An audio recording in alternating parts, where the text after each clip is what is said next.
Hello ladies and gentlemen, welcome back to another video. In this video I'm going to be reviewing a lens I've been using for quite a while now, and that's the Sony 24-240, which has an aperture of f3.5 to 6.3. So for those who don't know, this lens doesn't have a constant aperture, and what that means is as you zoom through the focal length, so as you work your way from say 24 to 240mm, the aperture actually gets smaller. So you're going from f3.5 to f6.3, which means you do lose a little bit of light as you're zooming in. Now that's pretty common with lenses that have a massive focal length like this one. Now the reason I did decide to purchase this lens, it was actually the first lens I decided to purchase for my Sony a7 III. The lens is being used right now on the a7 III filming me.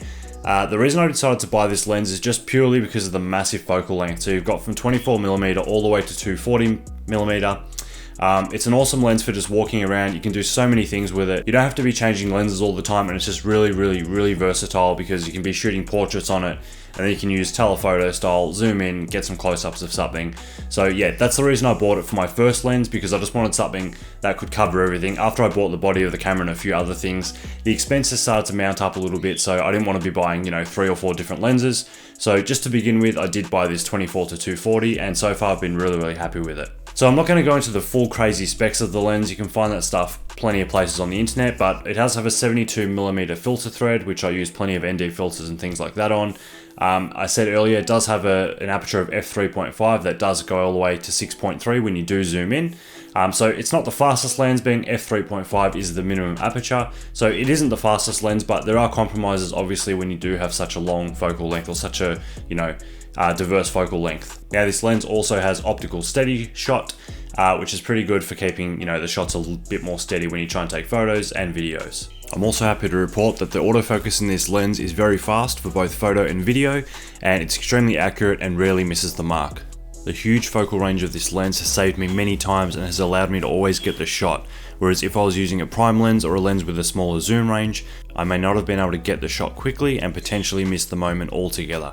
From architecture and real estate to wildlife photography, this lens has always been up to the task, thanks to its long focal range. So it has a minimum focus distance of 0.5 meter, or I think about 1.4 foot. So you can't get very close to things, and when you do extend the lens all the way out to 240, it's very long, so you just have to get back pretty far if you're trying to focus on something quite close. So it's definitely not a macro lens, and sometimes it is a bit annoying because you do want to get a little bit closer. But unfortunately, yeah, 0.5 meter, but there's plenty of other lenses that obviously you can get closer with, and obviously this isn't a lens that's really made for that. So in terms of the quality of the lens, I'm pretty happy overall. It isn't the sharpest lens, but of course, like I said before, there's always compromises when you have such a wide focal range. So like I said, we're going from 24 to 240. It's a massive range. Some people have 3 lenses just for that one single range from 24 to 240. But yeah, it's handy to have all in one package, but because of that, you do lose a bit of sharpness, but it's actually not that bad at all. I've taken plenty of photos I've been over the moon with, and that's actually both for video and photos. As you can see now, I'm being filmed by it. I've been really impressed with the video quality and the photo quality. I'm going to throw some photos up throughout this review. So as I said before, this isn't going to be an overly technical review of the lens. There's plenty of stuff you can find on the internet as to how many diaphragm blades the Aperture has and all that kind of thing. It's mainly just what I thought of it and basically my thoughts on it after using it for quite a while. So yeah, like I said, it's not the sharpest lens, but having that focal length is so handy. I am still going to buy a few other lenses simply just because I do want it a little bit sharper sometimes, and I definitely want the sharpness isn't really the biggest issue. The biggest issue for me is the aperture. So like I said before, the minimum aperture of this lens is f3.5. So it can start to struggle in low light, and it is also pretty hard to get that blurry background or that shallow depth of field. The way I've been doing that on this lens is by standing further back from the subject and actually zooming in, and then you get that effect where the background is blurry. So yeah, you get that kind of shallow depth of field effect. So that's why I've been getting blurry backgrounds with this lens. Other than that, it's pretty hard to do. If you are up close to someone at 24mm, at f3.5, it's still hard to get a blurry background. It is a bit blurry, but I'd like to be a bit more blurrier for portraits and things like that. And I'd also like lenses for some more night photography stuff. So I'm looking at like f2.8, 1.8, 1.4 kind of lenses. But as always, like I said before, and I've said like 10 times I think already, there's always a compromise when you have a focal length that's this wide. So at the end of the day, you win some and you lose some. So I am going to chuck some video samples at the end of this video, even though you can see the video right now, and some photos I am going to throw up also throughout the review. So maybe a short review, but I guess in summing up, my pros for this lens are the price. It's about 1,499 Australian dollars, which is pretty cheap when you're talking about full frame Sony lenses. The other pro is the massive focal length. That's probably about it, but those pros are pretty massive in my opinion. The cons for me are the lens does suffer from a little bit of vignetting and a tiny bit of distortion, but that honestly isn't even a con. It doesn't bother me whatsoever. The camera fixes a lot of that with the lens corrections, and when you pop it into Lightroom, it looks perfect anyway. So those two things don't bother me at all. The other thing is, only on a few photos I've noticed sometimes a little bit of vignetting. And it's usually when there's like a really sharp object that's heavily backlit. So one time I took a photo of a bridge, and the bridge had like little like those steel cables, and there was some vignetting around those, but the sun was behind the bridge, so it was very, very bright. So yeah, all in all, I'm really, really happy with the lens. It's plenty sharp. It's just another con, sorry, is maybe it's not the best in low light, but that's quite obvious at f3.5, especially when you start zooming in. And I zoom in with this lens a lot, so a lot of the time, like I said, I'm zooming in to get that blurry background, so I'm losing light because the aperture's cutting down.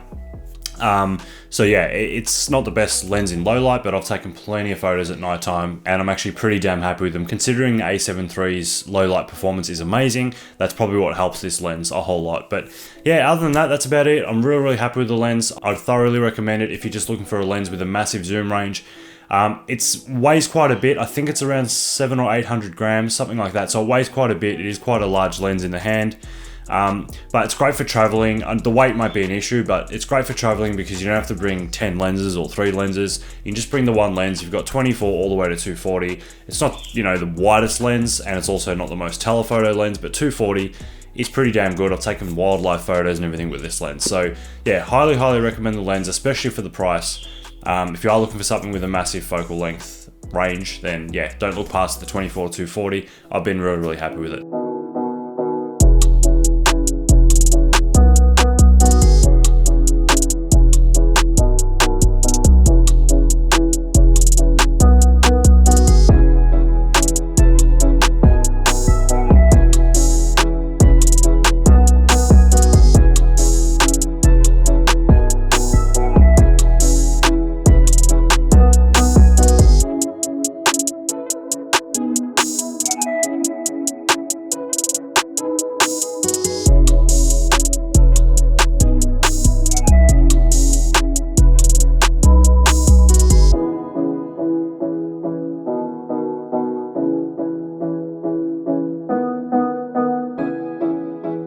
So that's about all. Like I said, not a hugely technical review, mainly just what I thought of it. Hope you enjoyed. I'll catch you guys soon. Please like, comment, and subscribe, and I hope you liked the video. I'll see you guys soon. Thanks very much for watching.